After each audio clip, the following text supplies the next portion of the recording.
किस्से, कुछ कहानियां। अतुल विश्नोई की जुबानी, कुछ किस्से कुछ कहानी।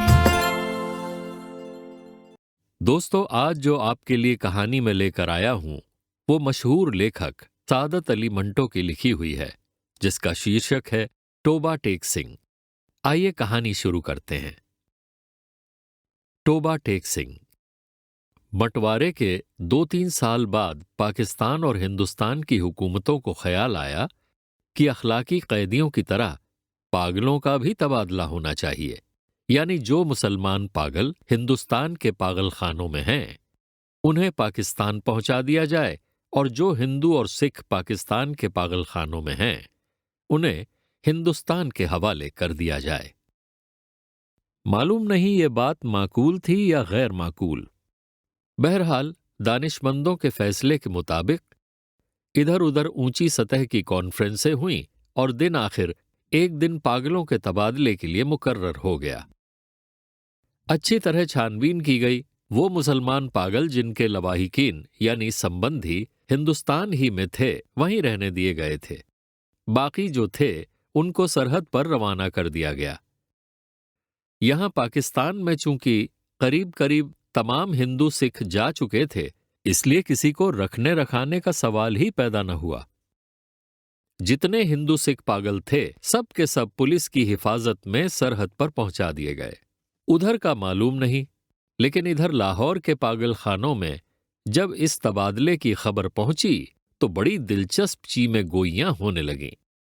एक मुसलमान पागल जो 12 बरस से रोज बाकायदगी के साथ जमींदार पढ़ता था, उससे जब उसके एक दोस्त ने पूछा, मौली साहब ये पाकिस्तान क्या होता है, तो उसने बड़े गौर व फिक्र के बाद जवाब दिया, हिंदुस्तान में एक ऐसी जगह है जहां उस्तरे बनते हैं।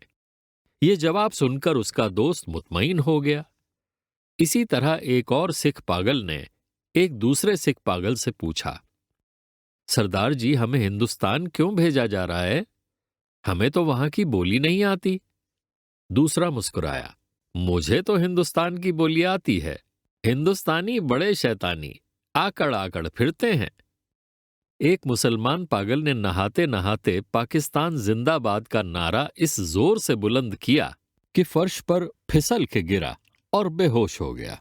बाज पागल ऐसे थे जो पागल नहीं थे। उनमें अक्सरियत ऐसे कातिलों की थी जिनके रिश्तेदारों ने अफसरों को दे दिलाकर पागल खाने भिजवा दिया था कि फांसी के फंदे से बच जाएं।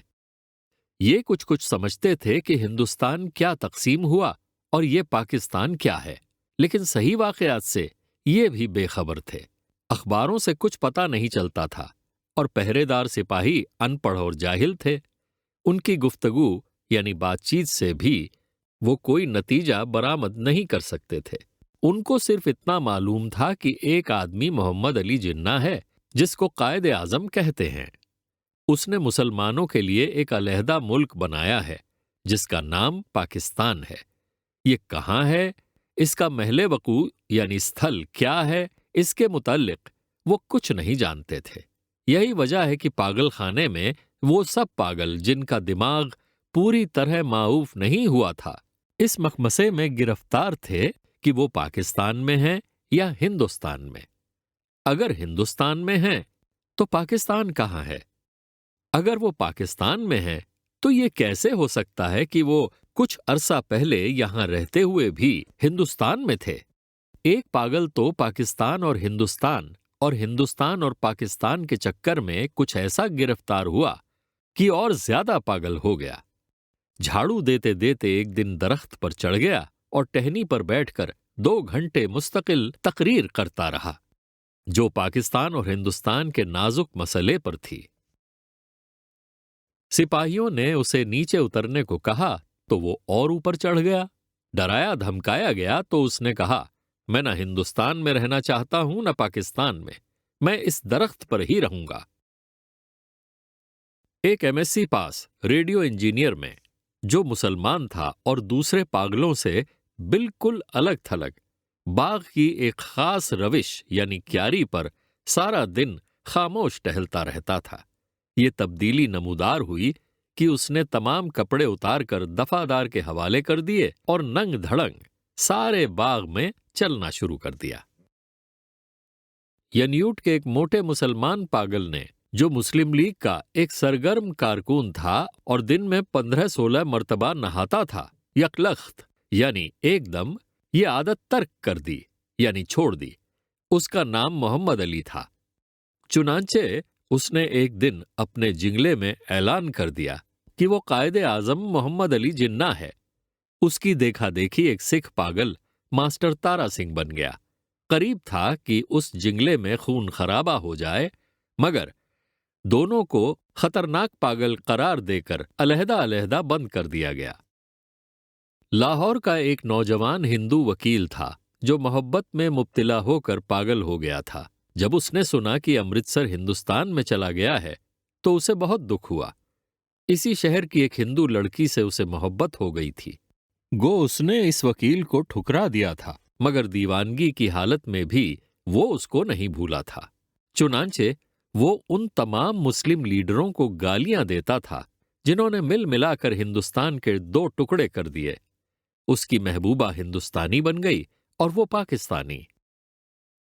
जब तबादले की बात शुरू हुई तो वकील को कई पागलों ने समझाया कि वो दिल बुरा न करे, उसको हिंदुस्तान वापस भेज दिया जाएगा, उस हिंदुस्तान में जहां उसकी महबूबा रहती है। मगर वो लाहौर छोड़ना नहीं चाहता था, इस ख्याल से कि अमृतसर में उसकी प्रैक्टिस नहीं चलेगी। यूरोपियन वार्ड में 2 एंग्लो इंडियन पागल थे। उनको जब मालूम हुआ कि हिंदुस्तान को आजाद करके अंग्रेज चले गए हैं तो उनको बहुत रंज हुआ।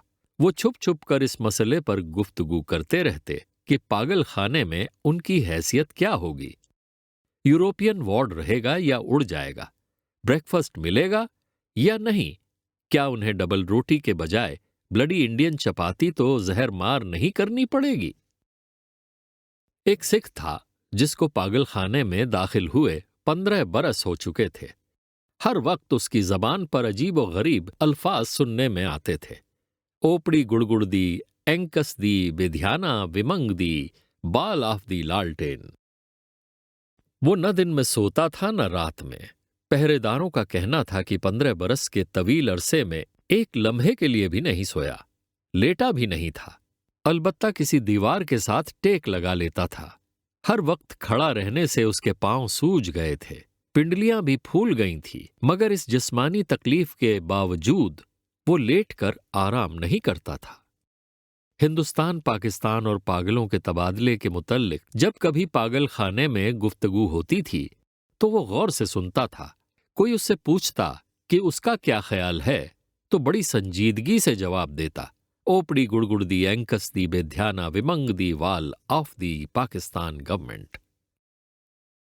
लेकिन बाद में ऑफ दी पाकिस्तान गवर्नमेंट की जगह of the Toba Tek Singh government ने ले ली और उसने दूसरे पागलों से पूछना शुरू किया कि टोबा टेक सिंह कहाँ है, जहां का वो रहने वाला है। लेकिन किसी को भी नहीं मालूम था कि वो पाकिस्तान में है या हिंदुस्तान में। जो ये बताने की कोशिश करते थे वो खुद इस उलझाव में गिरफ्तार हो जाते थे कि सियालकोटा पहले हिंदुस्तान में होता था पर अब सुना है पाकिस्तान में है। क्या पता है कि लाहौर जो अब पाकिस्तान में है कल हिंदुस्तान में चला जाए या सारा हिंदुस्तान ही पाकिस्तान बन जाएगा। और ये भी कौन सीने पर हाथ रखकर कह सकता था कि हिंदुस्तान और पाकिस्तान दोनों किसी दिन सिरे से गायब नहीं हो जाएंगे। उस सिख पागल के केस छिदरे होके बहुत मुख्तसर से रह गए थे। चूंकि वो बहुत कम नहाता था इसलिए दाढ़ी और बाल आपस में जम गए थे, जिनके बाइस यानी कारण उसकी शक्ल बड़ी भयानक हो गई थी। मगर आदमी बेजरर यानी अहानिकारक था। 15 बरसों में उसने किसी से झगड़ा फसाद नहीं किया था। पागल खाने के जो पुराने मुलाजिम थे वो उसके मुतल्लिक इतना जानते थे कि टोबा टेक सिंह में उसकी कई जमीनें थीं। अच्छा खाता पीता जमींदार था कि अचानक दिमाग उलट गया। उसके रिश्तेदार लोहे की मोटी मोटी जंजीरों में उसे बांध कर लाए और पागल खाने में दाखिल करा गए। महीने में एक बार मुलाकात के लिए ये लोग आते थे और उसकी खैर खैरियत दरियाफ्त करके चले जाते थे। एक मुफ्त तक ये सिलसिला जारी रहा, पर जब पाकिस्तान हिंदुस्तान की गड़बड़ शुरू हुई तो उनका आना बंद हो गया। उसका नाम बिशन सिंह था, मगर सब उसे टोबा टेक सिंह कहते थे। उसको ये मालूम नहीं था कि कौन दिन कौन सा है, महीना कौन सा है, या कितने दिन बीत चुके हैं। लेकिन हर महीने जब उसके अजीज और अकारीब यानी संबंधी उससे मिलने के लिए आते थे तो उसे अपने आप पता चल जाता था। चुनांचे वो दफादार से कहता कि उसकी मुलाकात आ रही है। उस दिन वो अच्छी तरह से नहाता, बदन पर खूब साबुन घिसता, सिर में तेल लगाकर कंघा करता, अपने कपड़े जो वो कभी इस्तेमाल नहीं करता था निकलवा के पहनता और यूं सज बनकर मिलने वालों के पास आता। वो उससे कुछ पूछते तो वो खामोश रहता, या कभी कभार ओपड़ी गुड़गुड़ दी एंकस दी वेंध्याना विमंग दी वॉल ऑफ दी लालटेन कह देता। उसकी एक लड़की थी जो हर महीने एक उंगली बढ़ती बढ़ती 15 बरसों में जवान हो गई थी। बिशन सिंह उसको पहचानता ही नहीं था। वो बच्ची थी, जब भी अपने बाप को देखकर रोती थी, जवान हुई तब भी उसकी आंख में आंसू बहते थे। पाकिस्तान और हिंदुस्तान का किस्सा शुरू हुआ तो उसने दूसरे पागलों से पूछना शुरू किया कि टोबा टेक सिंह कहाँ है। जब इत्मीनान बख्श यानी संतोषजनक जवाब न मिलता तो उसकी कुरेद दिन ब दिन बढ़ती गई। अब मुलाकात नहीं आती है। पहले तो उसे अपने आप पता चल जाता था कि मिलने वाले आ रहे हैं, पर अब जैसे उसकी दिल की आवाज भी बंद हो गई थी जो उसे उनकी आमद की खबर दे दिया करती थी। उसकी बड़ी ख्वाहिश थी कि वो लोग आएं जो उससे हमदर्दी का इजहार करते थे और उसके लिए फल, मिठाइयां और कपड़े लाते थे। वो उनसे अगर पूछता कि टोबा टेक सिंह कहाँ है तो यकीनन वो उसे बता देते कि पाकिस्तान में है या हिंदुस्तान में, क्योंकि उसका ख्याल था कि वो टोबा टेक सिंह से ही आते हैं जहां उसकी जमीनें हैं। पागल खाने में एक पागल ऐसा भी था जो खुद को खुदा कहता था। उससे जब एक दिन बिशन सिंह ने पूछा कि टोबा टेक सिंह पाकिस्तान में है या हिंदुस्तान में, तो उसने हस्बे आदत के अनुसार कहकहा लगाया और कहा, वो न पाकिस्तान में है न हिंदुस्तान में, इसलिए कि हमने अभी तक हुक्म नहीं लगाया। बिशन सिंह ने इस खुदा से कई मर्तबा बड़ी मिन्नत समाजत से कहा कि वो हुक्म दे दे ताकि झंझट खत्म हो, मगर वो बहुत मसरूफ था, इसलिए कि उसे और बेशुमार हुक्म देने थे। एक दिन तंग आकर वो उस पर बरस पड़ा। ओपड़ी गुड़गुड़ दी एंकस दी वेध्याना विमंग दी वॉल ऑफ वाहे गुरुजी दा खालसा एंड वाहे गुरुजी की फतेह, जो बोले सो निहाल सत सिरी अकाल। उसका शायद ये मतलब था कि तुम मुसलमान के खुदा हो, सिखों के खुदा होते तो जरूर मेरी सुनते। तबादले से कुछ दिन पहले टोबा टेक सिंह का एक मुसलमान दोस्त मुलाकात के लिए आया। पहले वो कभी नहीं आया था। जब बिशन सिंह ने उसे देखा तो एक तरफ हट गया और वापस आने लगा, मगर सिपाहियों ने उसे रोका। ये तुमसे मिलने आया है, तुम्हारा दोस्त फजलदीन है। बिशन सिंह ने फजलदीन को देखा और कुछ बड़बड़ाने लगा। फजलदीन ने आगे बढ़कर उसके कंधे पर हाथ रखा। मैं बहुत दिनों से सोच रहा था कि तुमसे मिलूं, लेकिन फुर्सत ही नहीं मिली। तुम्हारे सब आदमी खैरियत से चले गए थे। मुझसे जितनी मदद हो सकी मैंने की। तुम्हारी बेटी रूप कौर। वो कुछ कहते कहते रुक गया। बिशन सिंह कुछ याद करने लगा। बेटी रूप कौर, बेटी रूप कौर, फजलदीन ने रुक कर कहा। हां, वो भी ठीक ठाक है, उनके साथ ही चली गई थी। बिशन सिंह खामोश रहा। फजलदीन ने कहना शुरू किया, उन्होंने मुझसे कहा था कि तुम्हारी खैर खैरियत पूछता रहूं। अब मैंने सुना है कि तुम हिंदुस्तान जा रहे हो। भाई बलबीर सिंह और भाई बिधावा सिंह से सलाम कहना और बहन अमृत कौर से भी। भाई बलबीर सिंह से कहना फजलदीन राजी खुशी है।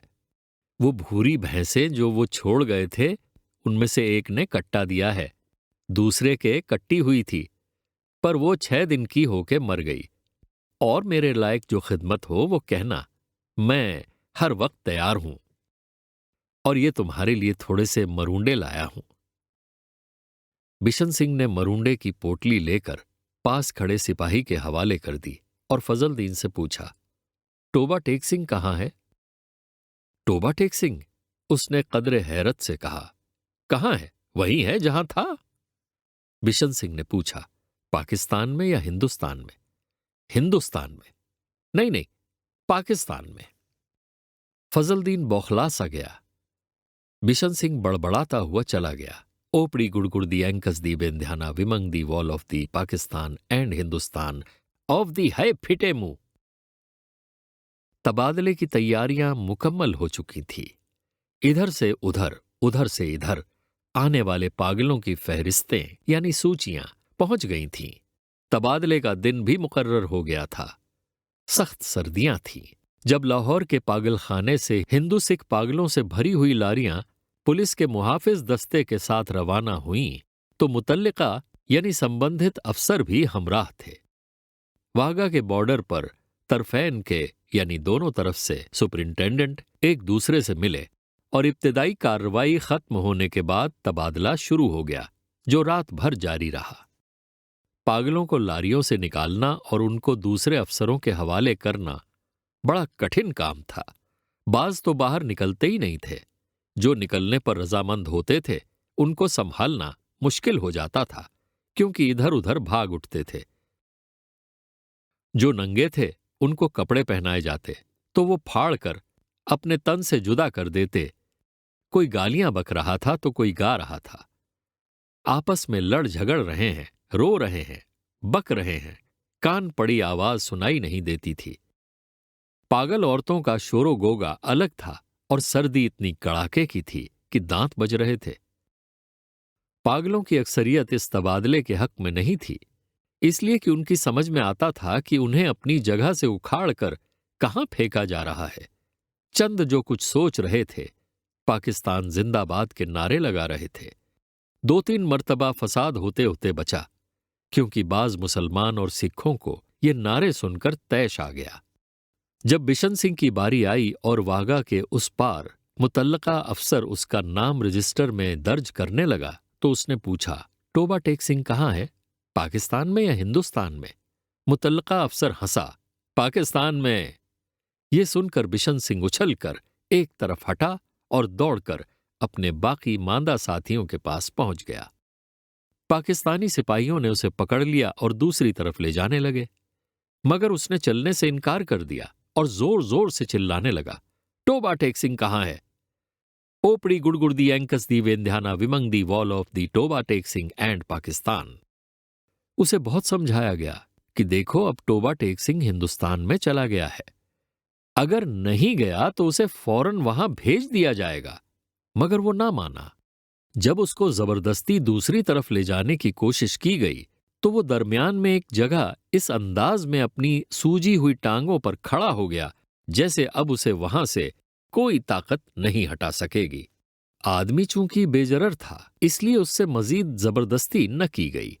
उसको वहीं खड़ा रहने दिया गया और बाकी काम होता रहा।